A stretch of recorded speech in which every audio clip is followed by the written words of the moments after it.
ये है summary hub, जहां हर किताब आपकी सोच की सीमाएं तोड़ने आती है। अगर आप भी उन लोगों में से हैं जो सिर्फ जिंदगी जीना नहीं बल्कि उसे समझना चाहते हैं, तो अभी सब्सक्राइब कीजिए, क्योंकि यहाँ हर ऑडियो बुक आपके माइंड को अपग्रेड करने के लिए बनी है। आज हम बात करने जा रहे हैं एक ऐसी किताब की जो आपके सोचने का तरीका हमेशा के लिए बदल देगी। एडवर्ड डी बोनो की लैटरल थिंकिंग। कभी सोचा है हम वही सोच क्यों दोहराते हैं जो सब सोचते हैं? क्यों हम एक ही रास्ते पर चलते रहते हैं जबकि नए रास्ते बनाने की ताकत हमारे भीतर ही है? लैटरल थिंकिंग हमें सिखाती है कि हर प्रॉब्लम का एक नया एंगल होता है, बस हमें उसे देखने की नजर चाहिए। यह किताब आपको सिखाएगी कि क्रिएटिव सोच कोई टैलेंट नहीं बल्कि एक स्किल है जिसे हर कोई सीख सकता है।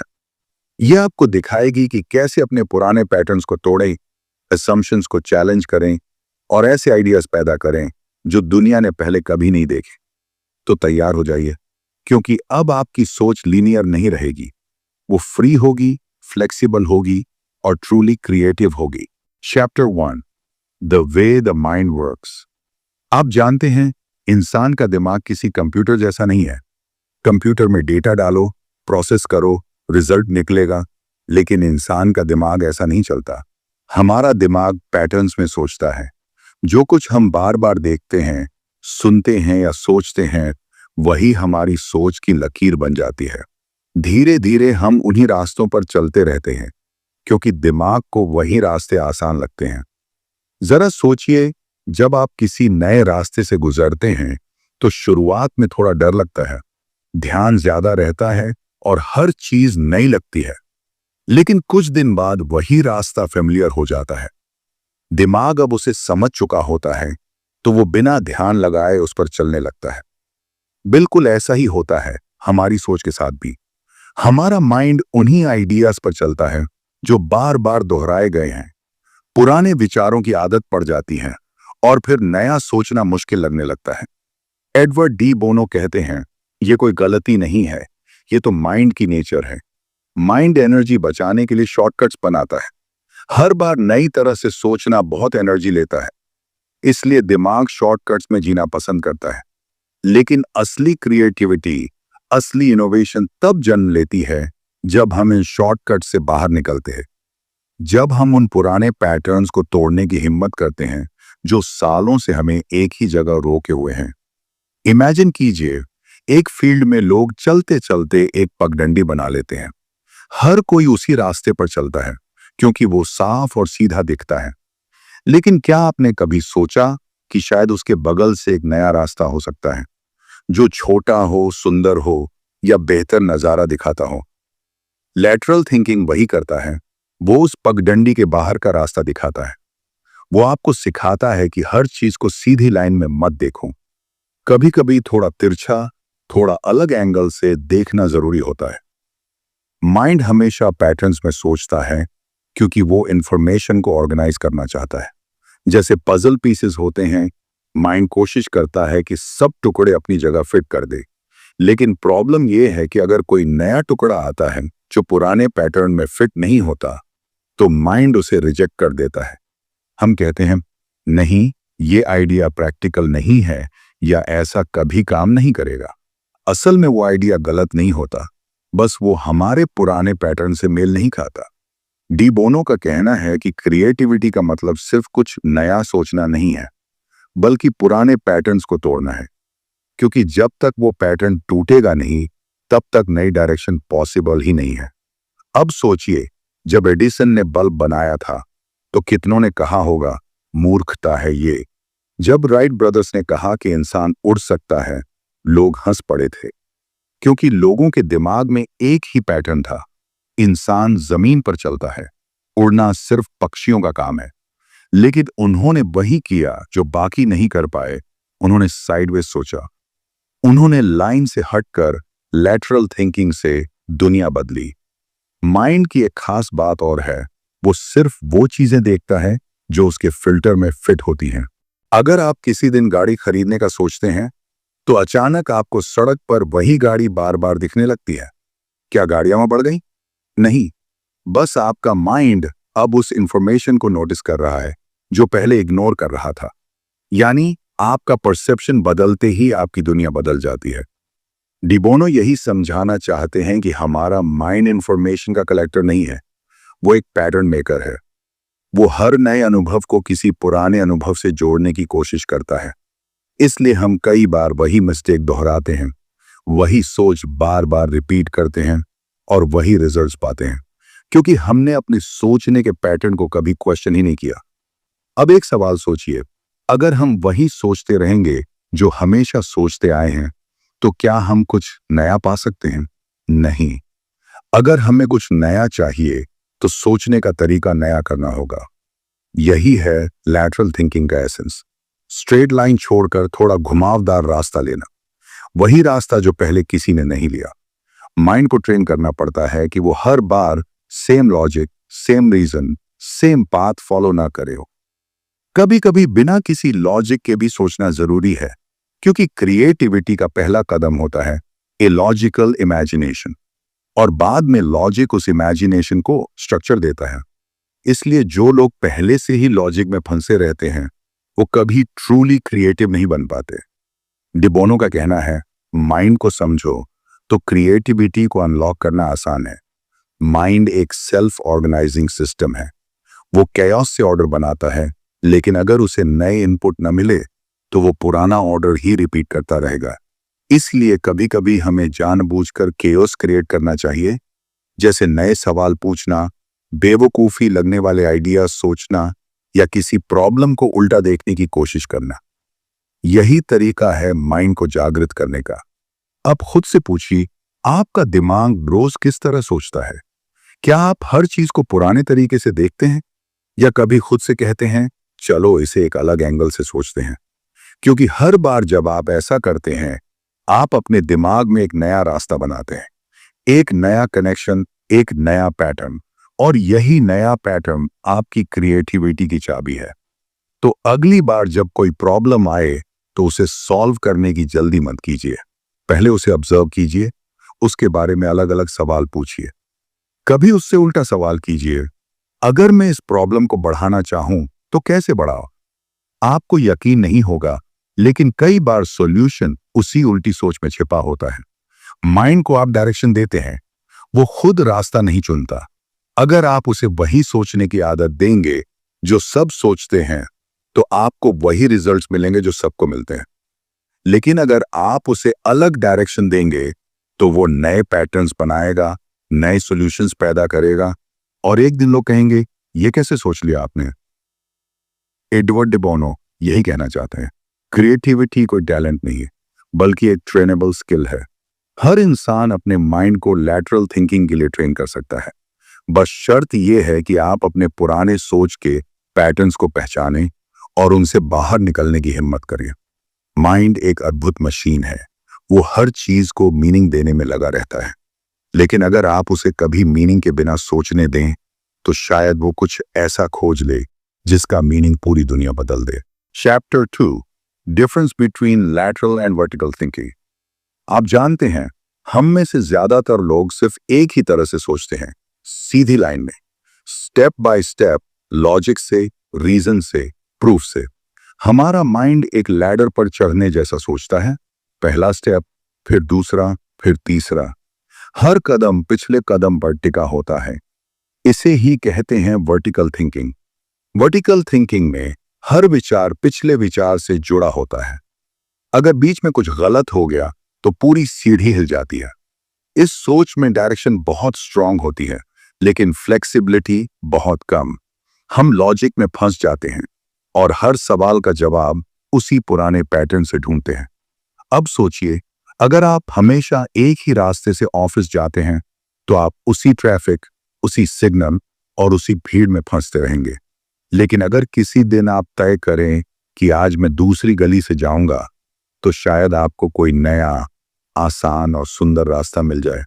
यही फर्क है वर्टिकल थिंकिंग और लैटरल थिंकिंग का। वर्टिकल थिंकिंग कहती है पहले सोचो फिर कदम बढ़ाओ। लैटरल थिंकिंग कहती है कदम बढ़ाओ, शायद सोच अपने आप बदल जाए। एडवर्ड डिबोनो समझाते हैं कि वर्टिकल थिंकिंग एनालिसिस पर टिकी है, यानी चीजों को तोड़कर देखना, सही गलत की तुलना करना और फिर कंक्लूजन निकालना। जबकि लैटरल थिंकिंग डिजाइन पर टिकी है, यानी नया पैटर्न बनाना, नया रास्ता खोज लेना जो पहले किसी ने नहीं देखा। वर्टिकल थिंकर वही चीज करता है जो पहले साबित हो चुकी हो। लैटरल थिंकर वही चीज करता है जो पहले कभी की ही नहीं गई हो। वर्टिकल थिंकिंग में फोकस होता है सही आंसर पर, लैटरल थिंकिंग में फोकस होता है नए क्वेश्चन पर। वर्टिकल सोच कहती है यह प्रॉब्लम कैसे सॉल्व हो सकती है, लैटरल सोच कहती है क्या यह प्रॉब्लम सही प्रॉब्लम है भी या नहीं। वर्टिकल सोच लॉजिक से बंधी है, लैटरल सोच इमेजिनेशन से खुली है, एक सही आंसर ढूंढती है, दूसरी नए रास्ते बनाती है। डिबोनो कहते हैं कि वर्टिकल थिंकिंग वैसी है जैसे किसी गहरे कुएं में उतरना। आप नीचे तक जा सकते हैं लेकिन हमेशा उसी एक दिशा में। लैटरल थिंकिंग वैसी है जैसे आप कई कुओं की जगह बदलते रहे, कभी इधर कभी उधर, ताकि आप जान सकें कि कहां पर असली पानी है। अब सवाल उठता है, क्या वर्टिकल थिंकिंग गलत है? नहीं, वो जरूरी है, लेकिन सिर्फ उसी पर निर्भर रहना ऐसा है जैसे आप हमेशा एक ही टूल से हर प्रॉब्लम को हल करने की कोशिश करें। अगर आपके पास सिर्फ हथौड़ा है तो हर चीज आपको कील ही लगेगी। वर्टिकल थिंकिंग हमें प्रिसाइज बनाती है, लेकिन लैटरल थिंकिंग हमें क्रिएटिव बनाती है। वर्टिकल सोच कहती है इस रास्ते में गलती मत करो, लैटरल सोच कहती है गलती में भी एक नया रास्ता छिपा हो सकता है। इमेजिन कीजिए कोई आदमी पजल सुलझा रहा है। वर्टिकल थिंकर हर टुकड़े को ध्यान से देखेगा, फिट करने की कोशिश करेगा और अगर फिट ना हो तो रिजेक्ट कर देगा। लैटरल थिंकर कहेगा रुको, अगर मैं इसे उल्टा कर दूं तो, या अगर मैं पूरा पैटर्न बदल दूं तो, और शायद वही तरीका पजल को सुलझा दे। डिबोनो कहते हैं कि लैटरल थिंकिंग में लॉजिक बाद में आता है, पहले आता है मूवमेंट, एक विचार से दूसरे विचार की छलांग। लैटरल थिंकर पहले एक्सप्लोर करता है, फिर डिसाइड करता है कि क्या सही है, जबकि वर्टिकल थिंकर पहले डिसाइड करता है, फिर एक्सप्लोर करता है। लैटरल थिंकिंग में कोई भी आइडिया बेवकूफी भरा नहीं होता, हर आइडिया एक नया रास्ता खोल सकता है। जब आप ब्रेनस्टॉर्मिंग करते हैं तो आपको हर विचार को वेलकम करना चाहिए, क्योंकि आप नहीं जानते कि कौन सा बेवकूफी भरा विचार एक दिन दुनिया बदल देगा। सोचिए, अगर किसी ने कहा होता कि हम हवा में लोहे का टुकड़ा उड़ाएंगे तो लोग हंसते, पर वही विचार आज हवाई जहाज बन गया। अगर किसी ने कहा कि बिना तार के हम दुनिया से बात करेंगे तो उसे पागल कहा जाता, पर वही सोच आज मोबाइल फोन है। ये आइडियाज वर्टिकल सोच से नहीं आए, ये आए लैटरल सोच से। वर्टिकल थिंकिंग डिसिप्लिन सिखाती है, लैटरल थिंकिंग फ्रीडम सिखाती है। वर्टिकल सोच कहती है रूल को फॉलो करो, लैटरल सोच कहती है रूल को ऑब्जर्व करो और जब जरूरी लगे उसे तोड़ दो। लैटरल थिंकर जानता है कि हर सही आंसर एक समय पर सही था, लेकिन हमेशा सही नहीं रहेगा। वो सवालों को दोबारा देखता है और उनसे नए आंसर्स निकालता है, क्योंकि दुनिया बदलती है तो सोच भी बदलनी चाहिए।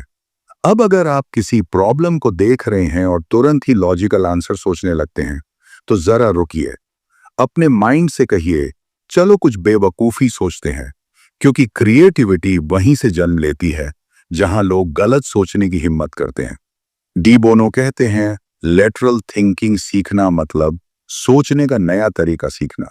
ये माइंड को सिखाता है कि हर बार सीधा रास्ता ही सही नहीं होता, कभी कभी टेढ़े रास्ते पर चलना आपको वो मंजिल दिखा देता है जो सीधी राह पर कभी नहीं मिलती।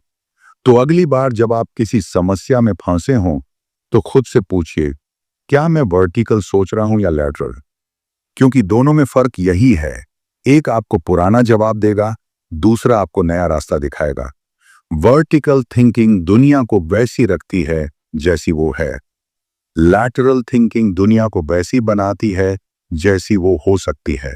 Chapter 3 attitudes towards lateral thinking. कभी आपने गौर किया है जब कोई नया आइडिया सामने आता है तो ज्यादातर लोग सबसे पहले कहते हैं ये पॉसिबल नहीं है, वो रीजन ढूंढने लगते हैं कि ये क्यों नहीं चलेगा। बहुत कम लोग ऐसे होते हैं जो कहते हैं रुको, इसे एक बार ट्राई तो करते हैं। एडवर्ड डी बोनो कहते हैं, यही हमारी सबसे बड़ी दिक्कत है। हमारा माइंड नया सोचने से डरता है। लैटरल थिंकिंग सुनने में सबको अच्छा लगता है, लेकिन असल में जब उसे अपनाने की बारी आती है तो ज्यादातर लोग पीछे हट जाते हैं, क्योंकि वो चाहते हैं कि सब कुछ प्रिडिक्टेबल हो, सेफ हो और पहले से तय या पैटर्न में फिट बैठे। माइंड को स्टेबिलिटी चाहिए होती है, लेकिन क्रिएटिविटी हमेशा इंस्टेबिलिटी से जन्म लेती है। हम ऐसे समाज में बड़े हुए हैं जहां सही सोच की बहुत इज्जत है। अगर कोई बच्चा अलग सोचता है तो उसे कहा जाता है, बकवास मत करो, सीधे जवाब दो। धीरे धीरे हम ये सीख जाते हैं कि गलती करना बुरा है और अलग सोचना तो और भी बुरा। यही एटीट्यूड हमें वर्टिकल थिंकर बना देता है, लॉजिक में बंधा पर इमेजिनेशन में गरीब। डेबोनो कहते हैं कि लेटरल थिंकिंग एक स्किल है, लेकिन स्किल तभी बढ़ती है जब उसे अपनाने का सही एटीट्यूड हो। अगर आप पहले से ही मान लें कि मैं क्रिएटिव नहीं हूं, तो आपका माइंड एक्सप्लोर ही नहीं करेगा। माइंड वही देखता है जो वो देखना चाहता है। अगर आपने खुद को कन्विंस कर लिया कि आप इन्वेंटिव नहीं हैं, तो आपका ब्रेन खुद ही सारे रास्ते बंद कर देगा। अब सोचिए, कितनी बार आपने किसी नए आइडिया को सिर्फ इसलिए रिजेक्ट कर दिया क्योंकि वो आपको अजीब लगा था, लेकिन बाद में किसी और ने वही आइडिया लेकर दुनिया बदल दी। फर्क सिर्फ एटीट्यूड का था। एक ने शक किया, दूसरे ने एक्सपेरिमेंट किया। लैटरल थिंकिंग को अपनाने का मतलब है अपने माइंड को खुले दरवाजे देना। कभी कभी हवा तेज भी होगी, कभी धूल भी आएगी, पर उसी हवा में नए विचार भी घुसेंगे। अगर आप हर दरवाजा बंद कर लेंगे तो अंदर ताजा हवा कैसे आएगी? डे बोनो कहते हैं, लेटरल थिंकिंग का विरोध करने वाले लोग अक्सर दो तरह के होते हैं। पहला, वो जो सोचते हैं कि जो है वही सबसे अच्छा है। दूसरा, वो जो सोचते हैं कि नया सोचने में वक्त बर्बाद होता है। दोनों का नुकसान ये है कि वो इंप्रूवमेंट का दरवाजा बंद कर देते हैं, क्योंकि हर बड़ा बदलाव पहले टाइम वेस्ट ही लगता है। अब जरा सोचिए, अगर आइंस्टीन ने यह सोचा होता कि फिजिक्स वैसे ही ठीक है जैसे न्यूटन ने बताया, तो क्या रिलेटिविटी का जन्म होता? अगर स्टीव जॉब्स ने यह माना होता कि कंप्यूटर सिर्फ दफ्तर के काम के लिए होते हैं, तो क्या आज आपके हाथ में स्मार्टफोन होता? हर इन्वेंशन पहले मजाक बना, फिर हकीकत बना, क्योंकि कुछ लोगों ने लेटरल सोचने की हिम्मत दिखाई। लैटरल थिंकिंग में सबसे बड़ा एनिमी होता है ईगो। कई बार लोग इसीलिए नए आइडियाज को नहीं अपनाते, क्योंकि वो सोचते हैं, अगर ये आइडिया सही हुआ तो मैं गलत साबित हो जाऊंगा। और माइंड को अपनी गलती मानना पसंद नहीं होता। लेकिन याद रखिए, गलती मान लेना ही सच्चे क्रिएटिव का पहला कदम होता है, क्योंकि जब तक आप ये नहीं मानेंगे कि कुछ मिसिंग है, आप नया खोज ही नहीं पाएंगे। डे बोनो कहते हैं, लेटरल थिंकर हम्बल होता है। वो हर चीज को नए नजरिए से देखता है, भले ही वो पहले से काम कर रही हो। वो सोचता है, क्या इसे और बेहतर किया जा सकता है? और यही सोच इनोवेशन की जड़ है। एटीट्यूड का मतलब सिर्फ ओपननेस नहीं, बल्कि क्यूरियोसिटी भी है। लैटरल थिंकर हर चीज में सवाल ढूंढता है। वो चीजों को चैलेंज करता है, लेकिन नकारता नहीं। वो कहता है, इंटरेस्टिंग, चलो इसे एक्सप्लोर करते हैं। और यही चलो देखते हैं वाली भावना कई बार दुनिया बदल देती है। लोग अक्सर कहते हैं, मैं लॉजिकल थिंकर हूं, पर सच्चाई यह है कि लॉजिक आपको वहां तक ले जाएगा जहां बाकी सब पहुंच चुके हैं। इमेजिनेशन आपको वहां ले जाएगी जहां कोई कभी नहीं गया। तो अगर आपका एटीट्यूड सिर्फ लॉजिक पर आधारित है, तो आप वही देखेंगे जो बाकी देख चुके हैं। लेकिन अगर आपका एटीट्यूड ओपन है, तो आप वो देख पाएंगे जो बाकी मिस कर जाते हैं। डी बोनो का मानना है कि लैटरल थिंकिंग को सीरियस स्किल की तरह सिखाना चाहिए, जैसे हम गणित या भाषा सीखते हैं, क्योंकि जब तक एटीट्यूड बदलेगा नहीं, हम सोचने के नए तरीके सीख ही नहीं पाएंगे। स्कूल और ऑफिसेज में अगर क्यूरियोसिटी को सेलिब्रेट किया जाए, तो क्रिएटिविटी अपने आप बढ़ेगी। लेकिन आज ज्यादातर जगहों पर क्यूरियस होना टाइम वेस्ट कहलाता है। अब खुद से पूछिए, जब कोई नया आइडिया सुनते हैं, तो आपका पहला रिएक्शन क्या होता है? ये इम्पॉसिबल है या चलो देखते हैं कैसे पॉसिबल बन सकता है? यही सवाल तय करेगा कि आप लेटरल थिंकर हैं या नहीं। लेटरल थिंकिंग कोई जादू नहीं है, ये एक नया नजरिया है। और इस नजरिए को अपनाने के लिए सबसे जरूरी चीज है खुले दिमाग का रवैया। जिस दिन आप ये मान लेते हैं कि शायद मैं गलत भी हो सकता हूं, उसी दिन आपका माइंड सही दिशा में सोचने लगता है। तो अगर आप चाहते हैं कि आपकी क्रिएटिविटी बढ़े, तो पहला कदम है एटीट्यूड बदलना। हर चीज पर शक करने की बजाय हर चीज को एक्सप्लोर करने की कोशिश कीजिए, क्योंकि जो सोचता है क्यों, वो एक दिन वो चीज बना देता है जिसे बाकी लोग वाह कहते हैं। डिबोनो कहते हैं, लैटरल थिंकिंग का असली मीनिंग है हर बार नई नजर से देखना, और इसके लिए जरूरी है कि आप अपने अंदर उस बच्चा जैसे क्यूरियोसिटी को जिंदा रखें। क्योंकि बच्चा कभी ये नहीं सोचता कि सवाल बेवकूफी भरा है या नहीं, वो बस पूछता है क्यों, और यही क्यों हर महान खोज का बीज होता है। इसीलिए अगली बार जब कोई नया आइडिया सामने आए, तो उसे रिजेक्ट मत कीजिए, बस एक बार खुद से कहिए, शायद इसमें कुछ है जो मैं अभी नहीं देख पा रहा। यही एटीट्यूड एक ऑर्डिनरी माइंड को एक्स्ट्रॉर्डिनरी बना देता है। Chapter 4, basic nature of lateral thinking. कभी आपने गौर किया है कि हमारा दिमाग कैसे सोचता है? ज्यादातर लोग मानते हैं कि दिमाग एक मशीन है, जो सवाल डालो वो जवाब निकाल देता है। लेकिन सच्चाई इससे कहीं ज्यादा दिलचस्प है। हमारा दिमाग हमेशा एक पैटर्न ढूंढता रहता है। वो चीजों को बार बार एक ही रास्ते से जोड़ता है ताकि सोचने में मेहनत कम लगे। और यही जगह है जहां लैटरल थिंकिंग की जरूरत पड़ती है। एडवर्ड डी बोनो कहते हैं, दिमाग का यह पैटर्न बनाना ही हमारी सबसे बड़ी ताकत है, और यही हमारी सबसे बड़ी कमजोरी भी। क्योंकि जब एक बार कोई रास्ता बन जाता है, तो दिमाग बार बार उसी रास्ते से गुजरना पसंद करता है। वो नए रास्ते नहीं ढूंढता। उसे लगता है यही सही है, यही आसान है, और यही क्रिएटिविटी मर जाती है।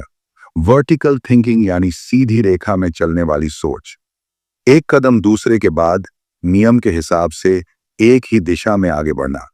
लेकिन लैटरल थिंकिंग का स्वभाव इससे बिल्कुल अलग है। ये सीधा रास्ता नहीं चुनती, ये रास्ता खुद बनाती है। ये पैटर्न को तोड़ती है, नए कनेक्शन बनाती है, और सवाल पूछती है जो पहले किसी ने नहीं पूछे। लैटरल थिंकिंग दरअसल सोचने का एक तरीका नहीं, सोच के पैटर्न को बदलने की प्रक्रिया है। जब हम किसी प्रॉब्लम को हल करने की कोशिश करते हैं, तो आमतौर पर हमारा दिमाग पुराने अनुभवों से जवाब ढूंढता है। लेकिन लैटरल थिंकिंग कहती है, रुको, वही रास्ता क्यों, कुछ और क्यों नहीं। ये सोच हमसे कहती है कि पहले से बने लॉजिक को थोड़ी देर के लिए किनारे रख दो, क्योंकि कभी कभी सही जवाब वही मिलता है जहां हम देखने की हिम्मत नहीं करते। सोच के देखिए, अगर आप किसी समस्या में फंसे हैं और हर बार वही तरीका आजमाते हैं, तो नतीजा भी वही आएगा। लेकिन अगर आप उस सोच को मोड़ दें थोड़ा सा, बस थोड़ा सा, तो शायद वही समस्या एक नए रूप में हल हो जाए। लैटरल थिंकिंग इसी थोड़ा सा मोड़ देने की कला है।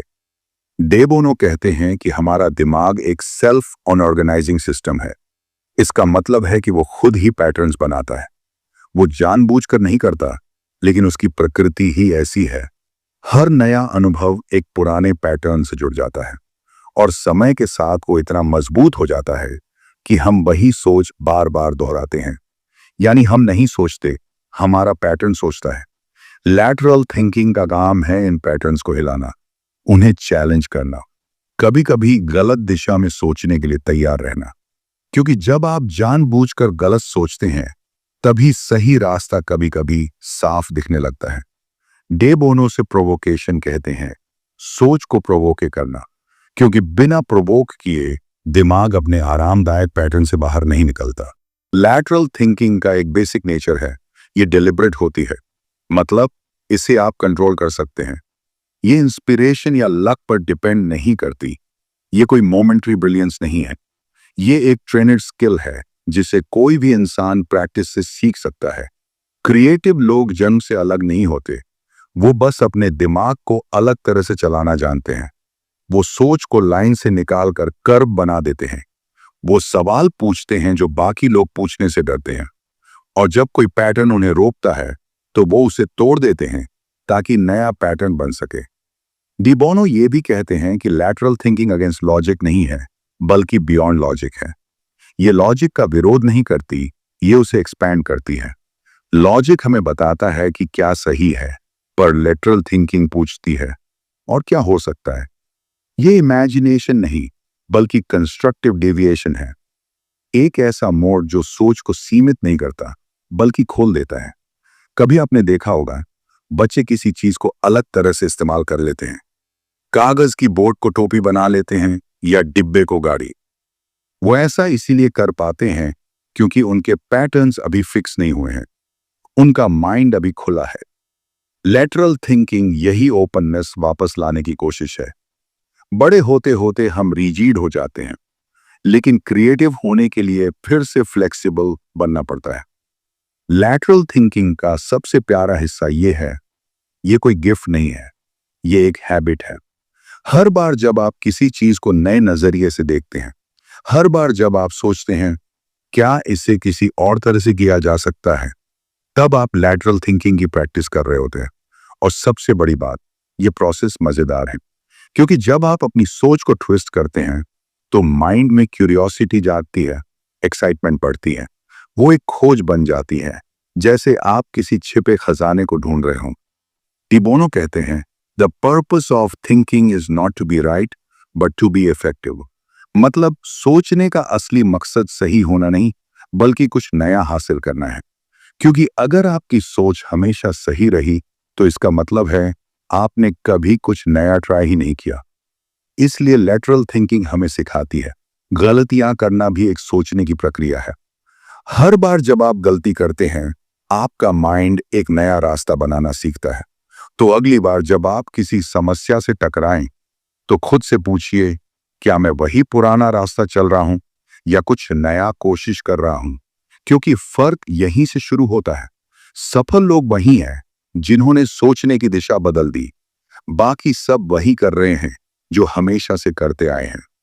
और शायद यहीं से एक नई सोच का जन्म होता है, एक ऐसी सोच जो सिर्फ लॉजिकल नहीं होती बल्कि क्रिएटिव, फ्लेक्सिबल और जेन्युइनली ह्यूमन होती है। यही है लैटरल थिंकिंग की असली प्रकृति, एक ऐसा तरीका जो दिमाग को आजाद कर देता है। Chapter 5, the use of lateral thinking. कभी आपने सोचा है कि सोचना खुद में एक कला है? हम सब सोचते हैं, लेकिन बहुत कम लोग सोचने का तरीका बदलते हैं।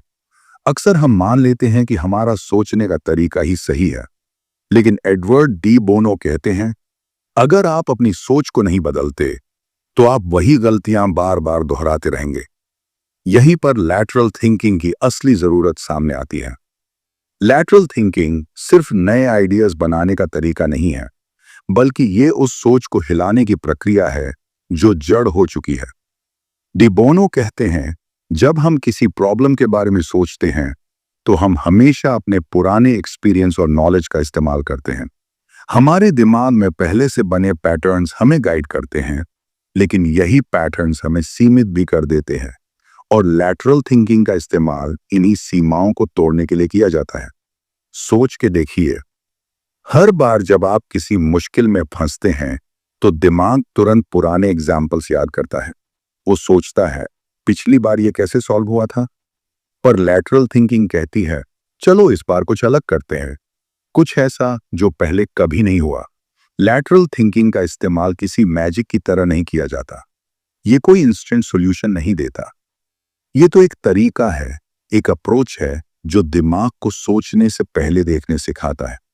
डी बोनो कहते हैं, lateral thinking doesn't replace vertical thinking, it complements it. मतलब ये वर्टिकल थिंकिंग के खिलाफ नहीं है, बल्कि उसके साथ काम करती है। वर्टिकल थिंकिंग कहती है स्टेप बाय स्टेप जाओ, लेकिन लैटरल थिंकिंग कहती है एक कदम साइड में रखो, शायद रास्ता वही हो। और यही कदम कई बार गेम चेंजर साबित होता है। अब सवाल यह है कि लैटरल थिंकिंग का इस्तेमाल कहाँ किया जाए। डे बोनो कहते हैं, इसका इस्तेमाल हर उस जगह होता है जहां नया सोचना जरूरी है, बिजनेस में, साइंस में, एजुकेशन में, और यहां तक कि हमारे रोजमर्रा के फैसलों में भी। क्योंकि हर जगह हम वही पुरानी सोच दोहराते हैं, सिर्फ इसीलिए क्योंकि वो आसान है। इमेजिन कीजिए, एक कंपनी सालों से एक ही प्रोडक्ट बना रही है, सेल्स गिरने लगी तो उन्होंने एडवर्टाइजिंग बढ़ा दी, फिर भी फर्क नहीं पड़ा। वर्टिकल थिंकिंग यही कहती है, और कोशिश करो और ज्यादा मेहनत करो। पर लैटरल थिंकिंग कहेगी, क्या ये प्रोडक्ट किसी और काम में आ सकता है? क्या इसे किसी और ऑडियंस के लिए बनाया जा सकता है? यानी प्रॉब्लम को सीधा नहीं, थोड़ा तिरछा देखो। कभी कभी वही तिरछी नजर सीधा रास्ता दिखा देती है। डिबोनो बताते हैं कि लैटरल थिंकिंग का इस्तेमाल 4 मुख्य तरीकों से होता है। पहला, नए आइडियाज पैदा करने के लिए। दूसरा, पुराने पैटर्न्स तोड़ने के लिए। तीसरा, असम्पशंस को चैलेंज करने के लिए। और चौथा, सिचुएशंस को अलग नजरिए से देखने के लिए। जब हम लैटरल थिंकिंग यूज करते हैं तो हम अपने माइंड को प्रोवोक करते हैं, जानबूझकर कंफ्यूज करते हैं, क्योंकि जब माइंड थोड़ा हिलता है तभी नए पैटर्न्स बनते हैं। डी बोनो इसे प्रोवोकेशन कहते हैं। मान लीजिए किसी ने कहा कार के 4 नहीं 3 पहिए होते हैं। वर्टिकल थिंकर तुरंत बोलेगा गलत, लेकिन लैटरल थिंकर रुकेगा, सोचेगा क्या 3 पहिए वाली कार पॉसिबल है, और शायद उसी सोच से कोई नया कॉन्सेप्ट निकल आए, जैसे ऑटो रिक्शा या self balancing scooter. Lateral thinking का दूसरा यूज है पैटर्न्स को तोड़ना। हमारी सोच एक नदी की तरह है जो बार बार एक ही रास्ते से बहती है। लैटरल थिंकिंग उस बहाव को मोड़ देती है। कभी कभी एक छोटा सा बेंड पूरी दिशा बदल देता है, और जब डायरेक्शन बदलती है तो नतीजे भी बदल जाते हैं। तीसरा यूज है असम्पशंस को चैलेंज करना। हम अक्सर मान लेते हैं कि कुछ बातें वैसी ही रहनी चाहिए। डी बोनो कहते हैं हर असम्पशन को एक बार सवाल के घेरे में लाना चाहिए। अगर आप हर बात को वैसा ही मानेंगे जैसा दुनिया मानती है तो आप वही देखेंगे जो सब देख रहे हैं। लेकिन लैटरल थिंकिंग कहती है मान लो जो तुम मानते हो वो गलत है, फिर देखो दिमाग कैसे नई पॉसिबिलिटीज ढूंढने लगता है। लैटरल थिंकिंग का चौथा और सबसे जरूरी यूज है परसेप्शन बदलना, क्योंकि क्रिएटिविटी का असली बीज परसेप्शन में ही छुपा होता है। जब आप किसी चीज को एक अलग एंगल से देखते हैं तो उसकी मीनिंग बदल जाती है।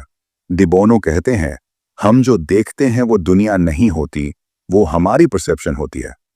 लैटरल थिंकिंग इसी परसेप्शन को हिलाने का तरीका है। अब सवाल उठता है, क्या हर सिचुएशन में लैटरल थिंकिंग जरूरी है? डिबोनो कहते हैं हाँ, लेकिन हर समय नहीं। कभी कभी वर्टिकल थिंकिंग जरूरी होती है जब आपको एक फिक्स मेथड से काम करना हो। लेकिन जब आपको ब्रेक थ्रू चाहिए, कुछ ऐसा जो पहले नहीं हुआ, तब लैटरल थिंकिंग ही काम आती है। सोच के देखिए, अगर हर साइंटिस्ट, हर इन्वेंटर सिर्फ वही करता जो पहले हो चुका था, तो क्या दुनिया में कुछ नया बन पाता? नहीं। हर इन्वेंशन, हर इनोवेशन की जड़ में लैटरल थिंकिंग ही तो है। किसी ने सोचा अगर घोड़े नहीं हो तो भी चल सकते हैं, और कार बन गई। किसी ने सोचा अगर तार ना हो तो भी बात की जा सकती है, और मोबाइल फोन आ गया। हर बार किसी ने सीधी सोच को तोड़ा और इतिहास बन गया।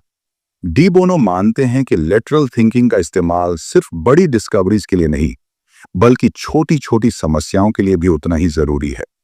घर में, दफ्तर में, रिश्तों में, हर जगह। कभी किसी से बहस में उलझ जाएं तो सीधे जवाब देने की बजाय लैटरल सोचिए, क्या मैं इस बात को किसी और एंगल से देख सकता हूं?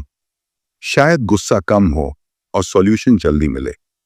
लैटरल थिंकिंग हमें सिखाती है कि हर बार सही होना जरूरी नहीं, कभी कभी अलग होना भी उतना ही जरूरी है, क्योंकि फर्क वहीं से शुरू होता है।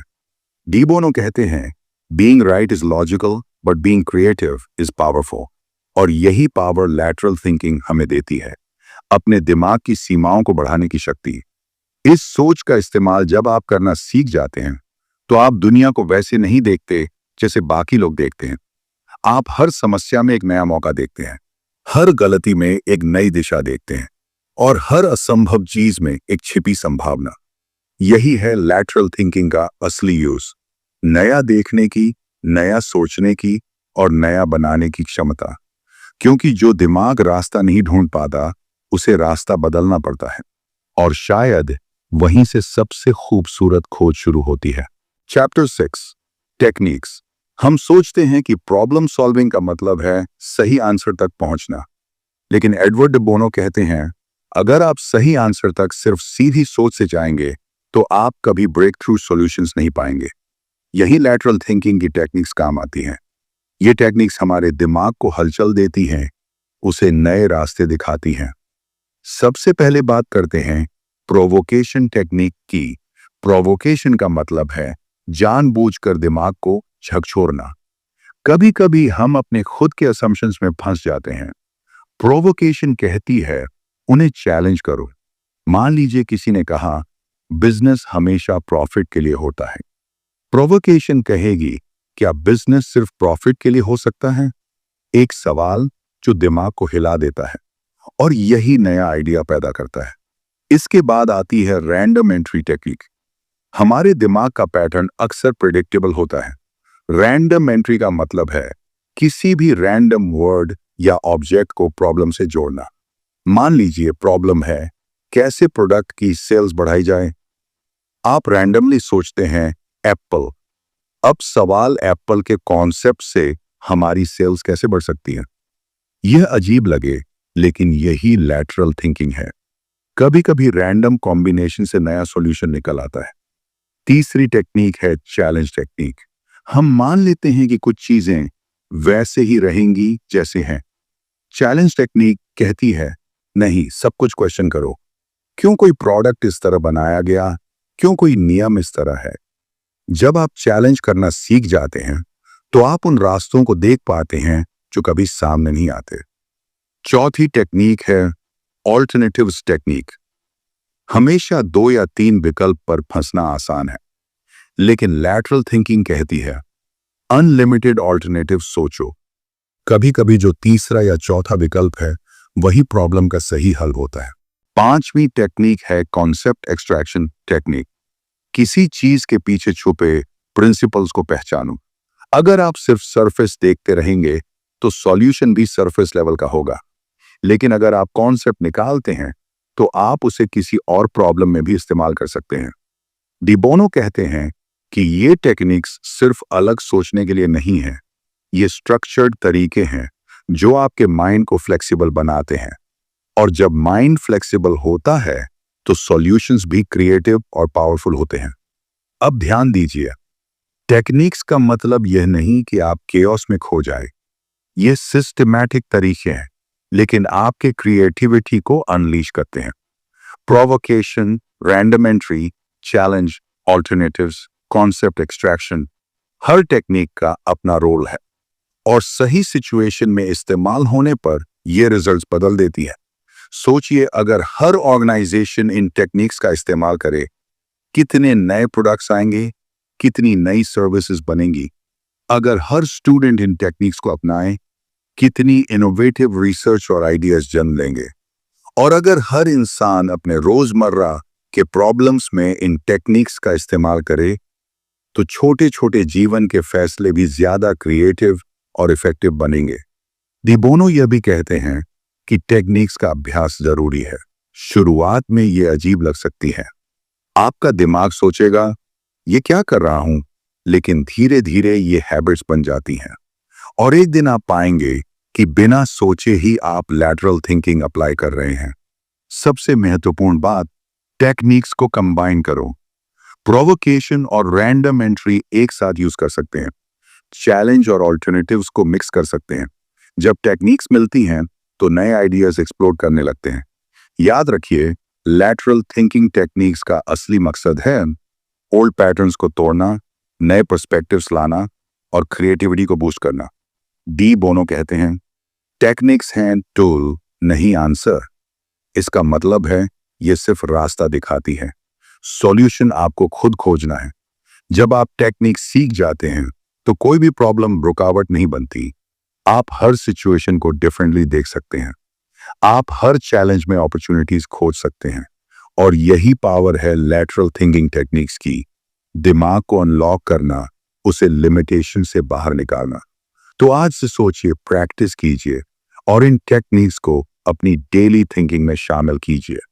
Provocation, random entry, challenge, alternatives, concept extraction, हर टेक्निक आपके क्रिएटिव माइंड का की है और जब ये कीज मिल जाएंगी तो आप हर लॉक डोर खोल सकते हैं।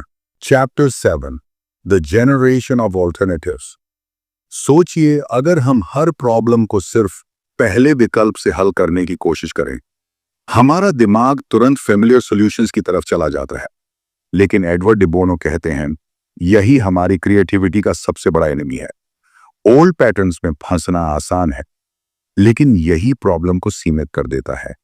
जनरेशन ऑफ ऑल्टरनेटिव्स का मतलब है कई संभावनाओं पर विचार करना, सिर्फ एक नहीं। जब हम ऑल्टरनेटिव्स जनरेट करते हैं तो हम अपने दिमाग को अनलॉक करते हैं, उसे फ्लेक्सिबल बनाते हैं, और फ्लेक्सिबल माइंड ही नए आइडियाज, नए सॉल्यूशंस और नए अपॉर्चुनिटीज पैदा करता है। डी बोनो कहते हैं कि ऑल्टरनेटिव्स क्रिएट करने के दो तरीके हैं, एक है डिलिबरेट और दूसरा है स्पॉन्टेनियस। डिलिबरेट तरीके में हम स्ट्रक्चर्ड अप्रोच अपनाते हैं। हम सोचते हैं अगर यह तरीका फेल हो जाए तो दूसरा क्या हो सकता है, अगर रिसोर्सेस लिमिटेड हों तो क्या विकल्प है। यह मेथोडिकल थिंकिंग है, यह हमें फोकस्ड और रियलिस्टिक ऑल्टरनेटिव्स देता है। स्पॉन्टेनियस तरीका थोड़ा प्लेफुल है, यह हमारे माइंड को फ्री फ्लो में छोड़ देता है। Random thoughts, sudden ideas, unusual connections, यहीं से कभी कभी ब्रेक थ्रू सॉल्यूशंस निकलते हैं। डी बोनो कहते हैं सबसे ज्यादा क्रिएटिव ऑल्टरनेटिव्स वही होते हैं जो सबसे अजीब लगते हैं। अजीब नहीं होने पर आप वही पुराने रास्ते दोहराते हैं। अब बात करते हैं importance of quantity over quality की। जब हम ऑल्टरनेटिव्स जनरेट कर रहे हों तो पहला रूल है हर आइडिया एक्सेप्ट करो, जज मत करो। जज करने का समय बाद में है, पहले सिर्फ ऑप्शंस की संख्या बढ़ा, क्योंकि जितने ज्यादा ऑप्शंस होंगे उतना ज्यादा चांस है कि कोई ऐसा आइडिया आए जो पूरी तरह नया और इफेक्टिव हो। इसके बाद आता है कॉम्बिनेशन ऑफ ऑल्टरनेटिव्स। कभी कभी एक ऑल्टरनेटिव अकेले सही नहीं होता, लेकिन अगर 2 या 3 अलग अलग ऑप्शंस को कंबाइन किया जाए तो सॉल्यूशन एक्सप्लोसिव हो सकता है। डी बोनो कहते हैं क्रिएटिविटी में मैजिक अक्सर कॉम्बिनेशन से आता है। एक और पॉइंट, चैलेंज असम्पशंस। हमारे ऑल्टरनेटिव्स वही होते हैं जो हमारे असम्पशंस अलाउ करते हैं। अगर असम्पशंस रिजिड हैं, ऑप्शंस लिमिटेड हैं, लेकिन अगर आप पूछो क्या यह सच में ऐसा होना जरूरी है, तो नए ऑल्टरनेटिव्स स्वचालित रूप से सामने आ जाते हैं।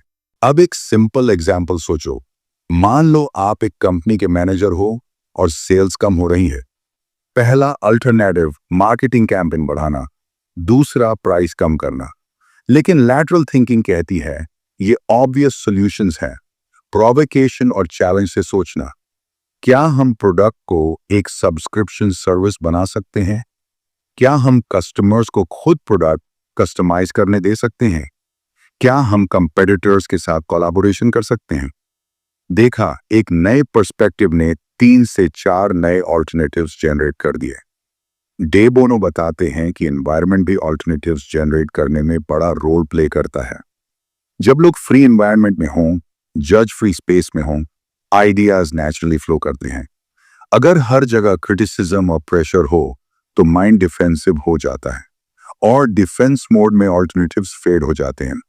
एक और बात, tool based thinking, mind maps, random word generators, provocation cards, ये टूल्स आपके ब्रेन को पुश करते हैं नए ऑल्टरनेटिव्स खोजने के लिए। डी बोनो कहते हैं स्ट्रक्चर्ड टूल्स और प्लेफुल टेक्निक्स का कॉम्बो सबसे इफेक्टिव है।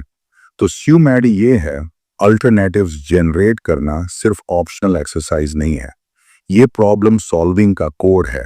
जितना ज्यादा ऑल्टरनेटिव्स आपके पास होंगे उतना ज्यादा फ्रीडम होगा डिसीजन मेकिंग में। जितना ज्यादा फ्रीडम उतनी क्रिएटिविटी और उतनी एफिशिएंसी। याद रखो, हर प्रॉब्लम के लिए पहले ही आंसर पर मत रुक जाओ।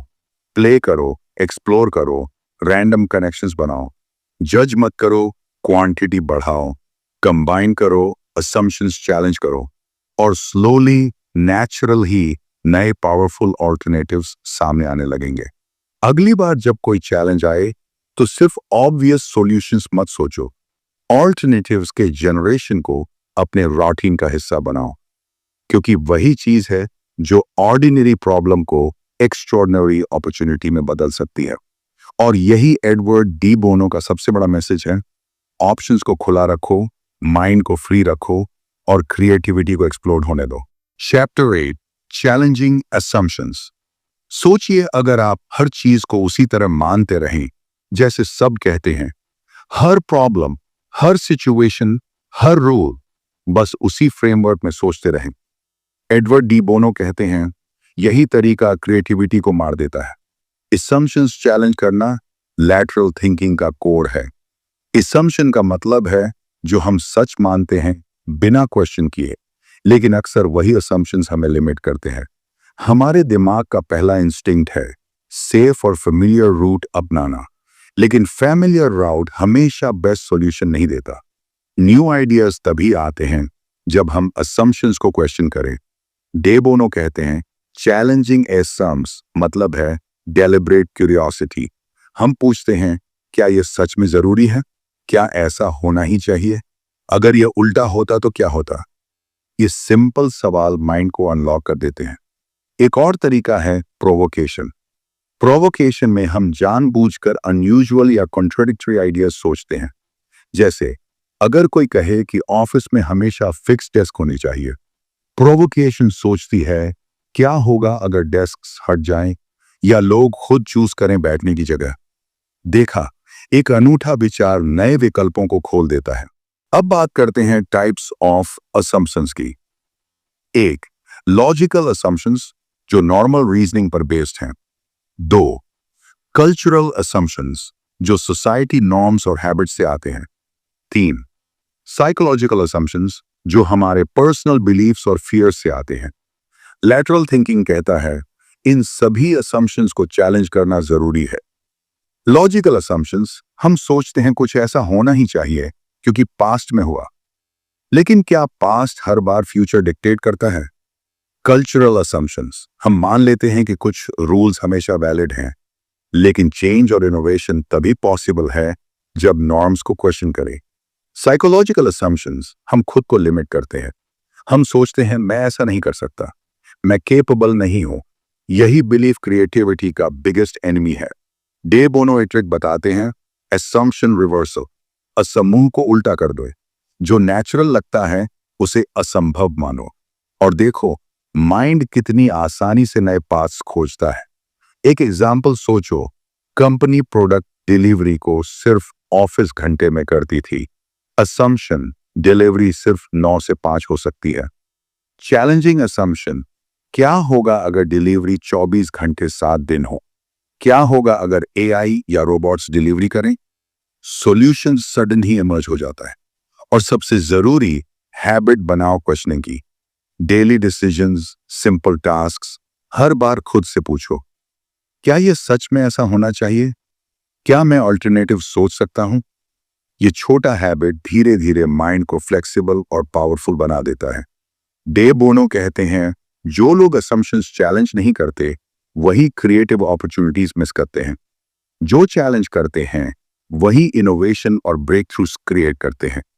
याद रखो, प्रॉब्लम सॉल्विंग में पहले सॉल्यूशन मत ढूंढो, पहले असम्पशंस ढूंढो, उन्हें क्वेश्चन करो, प्रोवोक करो, फिर नेचुरली नए सॉल्यूशंस आपके सामने आएंगे। तो अगली बार जब कोई चैलेंज आए या कोई रूल लगे जो रिजिड हो, खुद से पूछो, क्या ये सच में सच है? क्या अल्टरनेटिव पॉसिबल है? अगर ये उल्टा होता तो क्या होता? और देखें माइंड कैसे एक्सप्लोड हो जाता है नए आइडियाज से। एडवर्ड डे बोनो का मैसेज क्लियर है, असम्पशंस को चैलेंज करो, माइंड को फ्री रखो और क्रिएटिविटी को फ्लो होने दो, क्योंकि वही इंसान जो असम्पशंस को क्वेश्चन करता है वही नया, अलग और पावरफुल सॉल्यूशन ढूंढ पाता है। Chapter 9, innovation. सोचिए अगर हर प्रॉब्लम के लिए वही पुराने सॉल्यूशंस यूज करें जो हमेशा से काम आते आए हैं। अक्सर यही आदत हमें रोक देती है। इन्वेंशन का मतलब है पुराने पैटर्न को छोड़कर नए रास्ते खोजना। एडवर्ड डी बोनो कहते हैं, इनोवेशन सिर्फ चांस नहीं है, ये एक स्किल है। इसे सिस्टमैटिकली प्रैक्टिस किया जा सकता है। इनोवेशन का पहला स्टेप है माइंड को फ्लेक्सिबल बनाना। रिजिड थिंकिंग से कभी नए आइडियाज नहीं आते। माइंड को रेडी करना होता है असम्पशंस चैलेंज करने के लिए, पैटर्न्स को ब्रेक करने के लिए। डे बोनो कहते हैं, लेटरल थिंकिंग टेक्निक्स इनोवेशन का कोर है। Provocation, alternatives generation, concept extraction, ये सब माइंड को नए डायरेक्शन में पुश करते हैं। याद रखो, हर नए आइडिया के पीछे क्यूरियोसिटी और क्वेश्चनिंग का प्रोसेस छुपा होता है। इनोवेशन तब पॉसिबल है जब आप माइंड के ब्लॉक्स को कॉन्शियसली ओवरकम करें। Psychological blocks, self doubt, fear of failure, comfort zone. Cultural blocks, norms, rules, traditional ways. Perceptual blocks, हम चीजों को सिर्फ एक पर्सपेक्टिव से देखते हैं। इमोशनल ब्लॉक्स, जब हम इमोशनली स्टक होते हैं, क्रिएटिविटी फ्लो नहीं होती।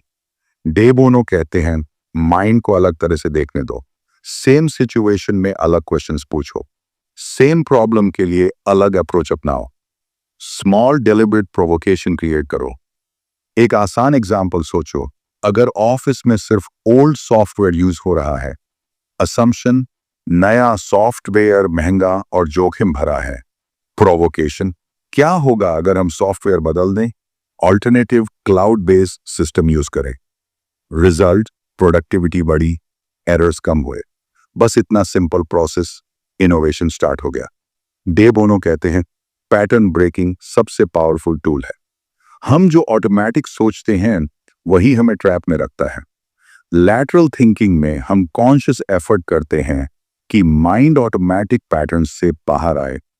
Provocation, random input, concept extraction, mind को नए कनेक्शन बनाने देते हैं। इनोवेशन सिर्फ न्यू प्रोडक्ट्स या टेक्नोलॉजी तक सीमित नहीं है। Decision making, communication, teaching, leadership, हर एरिया में अप्लाई होता है। जो लोग लैटरल थिंकिंग अडॉप्ट करते हैं वही प्रॉब्लम सॉल्विंग और इनोवेशन में लीड करते हैं। इनोवेशन हमेशा बड़े आइडियाज से नहीं आती। Small tweaks, small improvements, small experiments, ये भी इनोवेशन है। इंपॉर्टेंट है माइंडसेट, कि आप चेंज और इंप्रूवमेंट की तरफ हमेशा अलर्ट रहो। रिस्क अवॉइडेंस छोड़ो, क्यूरियोसिटी अपनाओ। डिबोनो का फाइनल मैसेज क्लियर है, इनोवेशन कोई मैजिक नहीं, ये सिस्टमैटिक प्रोसेस है। प्रोवोकेशन करो, असम्पशंस चैलेंज करो, ऑल्टरनेटिव्स खोजो, माइंड फ्लेक्सिबल रखो, ब्लॉक्स रिमूव करो, डेली प्रैक्टिस करो, छोटे आइडियाज जनरेट करो और धीरे धीरे बड़े इनोवेशन सामने आएंगे। अगली बार जब आप किसी चैलेंज या अपॉर्चुनिटी से फेस हों, खुद से पूछो, क्या मैं इसे सेम तरीके से सॉल्व कर रहा हूं? क्या नए रास्ते एक्सप्लोर कर सकता हूं? क्या ऑल्टरनेटिव अप्रोच पॉसिबल है? यही माइंडसेट आपको नॉर्मल से एक्स्ट्रा ऑर्डिनरी, ट्रेडिशनल से इनोवेटिव और रूटीन से क्रिएटिव बना देता है। Innovation starts in your mind. Mind को फ्री रखो, ब्लॉक्स को रिमूव करो और हमेशा सोचो नया, अलग, बेटर। Chapter 10, suspended judgement. सोचिए, अगर आप हर सिचुएशन में तुरंत कंक्लूजन निकालना छोड़ दे। अक्सर यही आदत हमें गलत डिसीजन और मिस्ड अपॉर्चुनिटीज की तरफ ले जाती है। एडवर्ड डिबोनो कहते हैं, सस्पेंडेड जजमेंट का मतलब है जजमेंट को टेम्पोररीली रोकना, ताकि नए आइडियाज और पर्सपेक्टिव सामने आ सकें। हमारे माइंड में अक्सर ऑटोमेटिक फिल्टर्स होते हैं। हम जल्दी से कैटेगराइज कर लेते हैं, लेबल कर लेते हैं और डिसाइड कर लेते हैं कि यह अच्छा है या बुरा, पॉसिबल है या इम्पॉसिबल। लेकिन यही स्पीड थिंकिंग हमें अक्सर ब्लॉक कर देती है। सस्पेंडेड जजमेंट में हम कॉन्शियसली पॉज करते हैं। हम सोचते हैं, अभी कंक्लूजन मत दो, पहले एक्सप्लोर करो, समझो और फिर डिसाइड करो। डेबोनो कहते हैं, सस्पेंडेड जजमेंट क्रिएटिविटी और इनोवेशन के लिए जरूरी है। जब हम इंस्टेंट जजमेंट रोकते हैं तो माइंड नए पॉसिबिलिटीज को देख पाता है, नए कनेक्शंस बनते हैं, नए सॉल्यूशंस इमर्ज होते हैं। एक प्रैक्टिकल एग्जांपल सोचो, अगर कोई कॉलीग न्यू आइडिया लेकर आए, एएम रिएक्शन, ये काम नहीं करेगा या ये रिस्की है। लेकिन अगर हम सस्पेंडेड जजमेंट अडॉप्ट करें तो हम पहले समझेंगे आइडिया का स्ट्रक्चर क्या है, लॉजिक क्या है, पोटेंशियल क्या है। इससे हम डिसमिस नहीं करेंगे और बेहतर रिजल्ट पॉसिबल होगा। सस्पेंडेड जजमेंट का मतलब यह नहीं कि आप डिसीजन नहीं लेते। इसका मतलब है मूल्यांकन के समय देरी करना, ताकि समझ और विकल्प बढ़े। इसे डेली प्रैक्टिस में लाना चाहिए। मीटिंग्स में, ब्रेनस्टॉर्मिंग में, प्रॉब्लम सॉल्विंग में। जब लोग फ्री एक्सप्रेशन करते हैं और जजमेंट होल्ड रखते हैं, तब क्वालिटी आइडियाज आते हैं। डे बोनो कहते हैं, माइंड को ट्रेन करना पड़ता है। ऑटोमेटिक जूडिमेंट से कॉन्शियस जूडिमेंट तक आना चाहिए। स्टेप बाय स्टेप, पहले पॉज, फिर एनालाइज, फिर डिसाइड। माइंड फ्लेक्सिबल हो, क्यूरियोसिटी बनी रहे और फियर या ईगो कंट्रोल में रहे। सस्पेंडेड जजमेंट सिर्फ वर्क या प्रोफेशनल लाइफ में नहीं, बल्कि पर्सनल लाइफ में भी अप्लाई होता है। रिलेशनशिप्स, कम्युनिकेशन, कॉन्फ्लिक्ट रेजोल्यूशन, हर एरिया में। इंस्टेंट जजमेंट अक्सर मिसअंडरस्टैंडिंग, आर्ग्यूमेंट और रिग्रेट की वजह बनता है। अगर हम थोड़ा रुककर सोचें, दूसरों के पर्सपेक्टिव को समझें, ऑल्टरनेटिव व्यू कंसिडर करें, तो आउटकम बेहतर होता है। एक और एग्जाम्पल, अगर कोई न्यूज़ पढ़ते हैं या सोशल मीडिया पोस्ट देखते हैं, तुरंत रिएक्ट करना, कमेंट करना, शेयर करना, यह ऑटोमेटिक जजमेंट है। लेकिन अगर सस्पेंडेड जजमेंट अप्लाई करें, सोचें, वेरीफाई करें, इवैल्यूएट करें, तो इंपल्सिव मिस्टेक्स और अननेसेसरी कॉन्फ्लिक्ट्स अवॉइड होते हैं। डी बोनो का मैसेज क्लियर है, suspended judgement creativity, problem solving और डिसीजन मेकिंग की फाउंडेशन है। माइंड को फ्लेक्सिबल रखो, असम्पशंस चैलेंज करो, पॉसिबिलिटीज एक्सप्लोर करो। इंस्टेंट कंक्लूजन छोड़ो, पॉज करो, सोचो और फिर डिसाइड करो। यही हैबिट आपको स्मार्टर, इनोवेटिव और बेटर थिंकर बनाता है। अगली बार जब आप किसी सिचुएशन में हो, खुद से पूछो, क्या मैं तुरंत जज कर रहा हूं? क्या मैं एक्सप्लोर करने के लिए थोड़ा रुक सकता हूं? क्या मैं नए पर्सपेक्टिव को विचार कर सकता हूं? यही सस्पेंडेड जजमेंट आपको एक कॉन्शियस थिंकर बनाता है और हर चैलेंज में नए रास्ते खोलता है।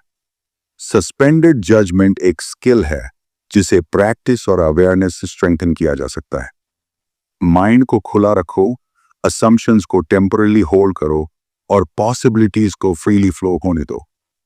जब आप इसे रोजाना अपनाओगे, तब क्रिएटिविटी, इंसाइट और इफेक्टिव डिसीजंस ऑटोमेटिक बन जाएंगे।